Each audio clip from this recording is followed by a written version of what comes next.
pinakahihintay nyong raffle sa 747. Siyempre, may chance kang manalo nitong bagong brand new car. At siyempre, hindi lang yan. Pwede ka rin magkaroon nitong bagong brand new condo unit nila. Wow!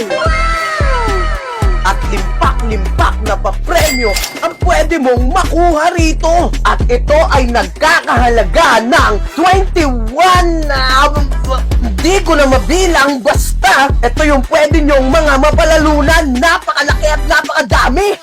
Siyempre, napakadali lang naman sumali. Magde-deposit ka lang kahit sa pinakamababang cash-in ng 747. At sa lahat ng pinakita kong raffle kanina, lahat yon ay kasali ka na. At syempre, hindi lang yon ang magandang balita. Kahit na nag-register ka lang, pwede kang makasali sa pera pa raffle. Kaya, ano pang hinihintay nyo? Dito lang yan sa 747. Kaya, register na!